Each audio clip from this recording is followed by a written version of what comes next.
இந்த வீடியோல பொது தமிழ்ல இருந்து மிக முக்கியமான வினாக்கள்லாம் பார்க்கலாம். இது 6 முதல் 12ஆம் வகுப்பு வரை உள்ள சமச்சீர் பாடப்புத்தகத்திலிருந்து எடுக்கப்பட்ட கேள்விகள். ஃப்ரெண்ட்ஸ், நீங்க இன்னும் சேனலை சப்ஸ்கிரைப் பண்ணல அப்படின்னா சப்ஸ்கிரைப் பண்ணிக்கோங்க. கூடவே பக்கத்தில் இருக்க பெல் ஐக்கானையும் கிளிக் பண்ணிக்கோங்க. முதல் கேள்வி, காவடி சிந்தின் ஆசிரியர் யார்? காவடி சிந்தின் ஆசிரியர் அண்ணாமலையார். சென்னிக்குளம் அண்ணாமலையார். இரண்டாவது கேள்வி, இலக்கண முறையின்றி பேசுவதும் எழுதுவதும் எவ்வாறு அழைக்கப்படுகிறது? ஆன்சர், வழு. இலக்கண முறையின்றி பேசுவதும் எழுதுவதும் வழு. இலக்கண முறையுடன் பேசுவது எழுதுவது வளாநிலை. மூன்றாவது கேள்வி, தான் ஒரு பொருளை வாங்கிக் கொள்ளும் பொருட்டு வினவுவது எவ்வகை வினா? ஆன்சர், கொளல் வினா. ஸோ தான் ஒரு பொருளை வாங்கிக் கொள்ளும் பொருட்டு வினவுவது கொளல் வினா. இதற்கான எடுத்துக்காட்டு, ஜெயகாந்தன் சிறுகதைகள் இருக்கிறதா என்று நூலகரிடம் வினவுதல். நான்காவது கேள்வி, கீழ்கண்டவற்றுள் எது மகர குறுக்கம் சொல் அல்ல? ஆன்சர் ஆப்ஷன் டி, பணம் கிடைத்தது. இதுதான் மகர குறுக்கம் கிடையாது. இதற்கான ஒரு சின்ன எக்ஸ்பிளனேஷன் பார்த்திடலாம். மெய் எழுத்துக்களில் இன் மற்றும் இன்னை அடுத்து மகர ஒற்று இம் வந்தால் அது மகர குறுக்கம். மகர குறுக்கத்துல இதனுடைய மாத்திரை அரை மாத்திரையிலிருந்து இது கால் மாத்திரையாக ஒலிக்கும். இன்னொரு கண்டிஷன் என்னன்னு பார்த்தீங்கன்னா, நிலைமொழியின் இறுதியில் இம் அதாவது மகர ஒற்று வருமொழியின் முதல்ல வகரம் வந்திருந்துச்சு அப்படின்னா அதுவும் மகர குறுக்கம். அப்போது இம்முடைய மாத்திரையின் அளவு அரை மாத்திரையிலிருந்து குறைந்து கால் மாத்திரையாக ஒலிக்கும். மகர குறுக்கத்திற்கான மாத்திரை அளவு என்ன அப்படின்றது கேட்டிருக்காங்க. ஆன்சர், கால் மாத்திரை. ஐந்தாவது கேள்வி, பொறுத்துக. மூவறிவு. மூவறிவு எறும்பு. நான்கறிவு நண்டு. ஐந்தறிவு பறவை. ஈரறிவு சிற்பி. மோஸ்ட் ரிப்பீட்டட் கொஸ்டின் இது நோட் பண்ணிக்கோங்க ஃப்ரெண்ட்ஸ். ஆறாவது கேள்வி, கால் கழுவி வந்தேன் என்பது எவ்வகை தகுதி வழக்கு? ஆன்சர், இடக்கர டக்கல். கால் கழுவி வந்தேன் என்பது எவ்வகை தகுதி வழக்கு? இடக்கர டக்கல். ஏழாவது கேள்வி, ராவண காவியத்தில் உள்ள காண்டம் மற்றும் பாடல்களின் எண்ணிக்கை.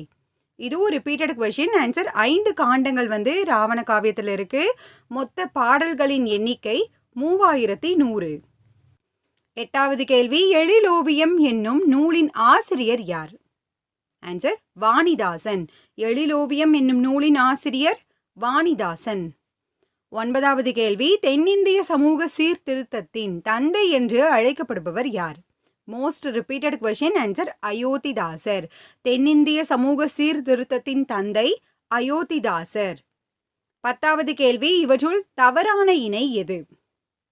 குறிஞ்சி கபிலர், முல்லை ஓதலாந்தையார், மருதம் ஓரம் போகியார், நெய்தல் அம்மூவனார். இவற்றுள் தவறானது ஆப்ஷன் பி, முல்லை ஓதலாந்தையர் அப்படின்ட்டு இருக்கு. சரியான விடை பேயனார். இதுவும் தேர்வுல அடிக்கடி கேட்கக்கூடியது. 11வது கேள்வி, இலக்கண குறிப்பு. செல்வ செவிலி. இதற்கான இலக்கண குறிப்பு உருவகம்.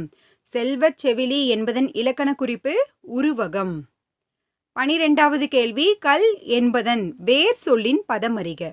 கல் என்ற வேர் சொல்லின் பதம் என்னன்னு பார்த்தீங்கன்னா கற்றல். இதே மாதிரி கற்றல் என்ற வார்த்தையுடைய வேர் சொல் என்ன அப்படின்னு கேட்பாங்க, கல். 13வது கேள்வி, பருதிமார் கலைஞர் நடத்தி வந்த ஞான போதினி என்னும் இதழை தொடக்கி வைத்தவர் யார்? ஆன்சர், மூசி பூர்ணலிங்கம்.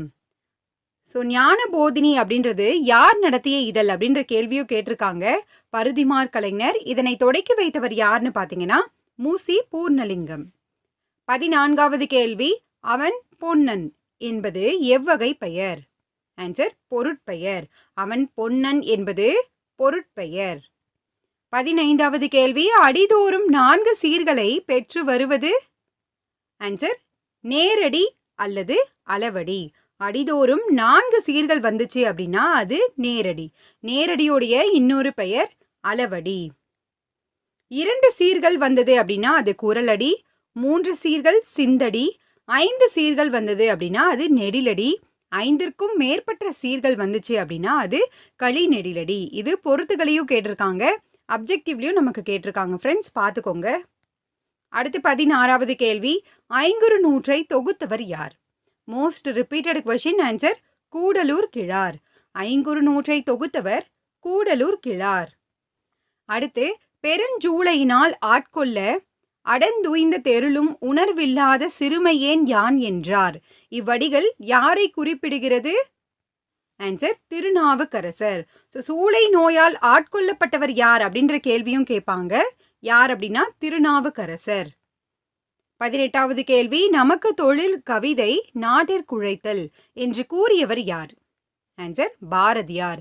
நமக்கு தொழில் கவிதை நாட்டிற்குழைத்தல் என்று கூறியவர் பாரதியார். 19வது கேள்வி, மாணிக்க வாசகர் வரலாறும் கால ஆராய்ச்சி என்ற ஆராய்ச்சி நூலை எழுதியவர் யார்? ஆன்சர் மறைமலை அடிகள். மாணிக்க வாசகர் வரலாறும் கால ஆராய்ச்சி என்ற நூலை எழுதியவர் மறைமலை அடிகள். 20வது கேள்வி, ஞான கண்ணாடி என்ற சமய நூலை எழுதியவர் யார்? ஆன்சர் வீரமாமுனிவர். ஞான கண்ணாடி என்ற சமய நூலை எழுதியவர் வீரமாமுனிவர். 21வது கேள்வி, வேர் சொல் காண்க. பெற்றான். பெற்றான் என்பதன் வேர் சொல் பெரு. 22வது கேள்வி, நிலமடந்தை உழைத்து பெறு, உரிய நேரத்தில் பெறு, முயற்சி செய்து பெறு என கூறியவர் யார்? ஆன்சர் அறிஞர் அண்ணா. இது ரிப்பீட்டடாக கேட்கக்கூடிய ஒரு மேற்கோள். நிலமடந்தை உழைத்து பெறு, உரிய நேரத்தில் பெறு, முயற்சி செய்து பெறு என கூறியவர் அறிஞர் அண்ணா. 23வது கேள்வி, வேலி என்னும் சிறுகதையின் ஆசிரியர் யார்? பொறுத்துகளை அதிகளவு கேட்டிருக்காங்க. ஆன்சர் ராஜம் கிருஷ்ணன் அவர்கள். வேலி என்னும் சிறுகதையின் ஆசிரியர் ராஜம் கிருஷ்ணன். 24வது கேள்வி, திருநாவுக்கரசர் பிறந்த ஊர் எது? ஆன்சர் திருவாமூர். திருநாவுக்கரசர் பிறந்த ஊர் திருவாமூர். 25வது கேள்வி, அகநானூற்றில் 6, 16, 26 என 6ஆம் எண்ணில் வரும் பாடல்கள் பின்வரும் எந்த திணையை சார்ந்தது? ஆன்சர் மருதத்திணை. மருதத்திணையில எந்தெந்த வரிசையில பாடல்கள் அகநானூற்றில் வரும்னு பார்த்தீங்கன்னா 6, 16, 26. குறிஞ்சிக்கு பார்த்தீங்கன்னா 2, 8, 12, 18. முல்லை 4, 14, 24 என்ற வரிசையில் வரும்.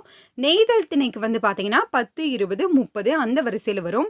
பாலைக்கு 1, 3, 5, 7 என்ற எண்ணில் பாடல்கள் வரும். 26வது கேள்வி, எழுத்து என்னும் இதழை தொடங்கியவர் யார்? Most repeated question. Answer Si Su Chellappa. Ezhuthu என்னும் இதழை தொடங்கியவர் சீசு செல்லப்பா. 27வது கேள்வி, சரியான இணையை தேர்வு செய்க.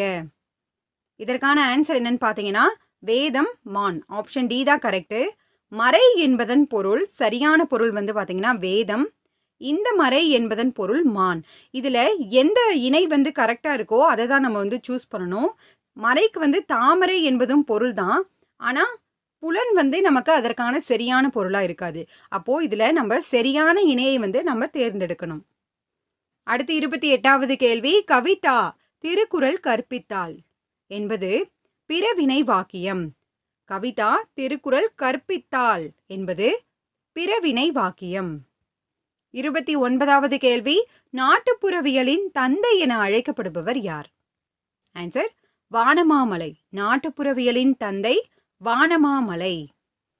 30வது கேள்வி, தமிழில் தோன்றிய முதல் நாடக நூல் எது? ஆன்சர் மனோன்மணியம். தேர்வில் அடிக்கடி கேட்டிருக்காங்க. தமிழில் தோன்றிய முதல் நாடக நூல் மனோன்மணியம். ஓகே ஃப்ரெண்ட்ஸ், இதுவரைக்கும் பார்த்த கேள்விகளிலிருந்து உங்களுக்கான ஒரு கேள்வி, அடிதோறும் 3 சீர்களை பெற்று வருவது எந்த வகையான அடி அப்படின்றத கீழே கமெண்ட் பண்ணுங்க. இந்த வீடியோ உங்களுக்கு பயனுள்ளதாக இருக்கு அப்படின்னு நினைச்சீங்கன்னா மறக்காம லைக் பண்ணி சப்போர்ட் பண்ணுங்க ஃப்ரெண்ட்ஸ். தேங்க்யூ.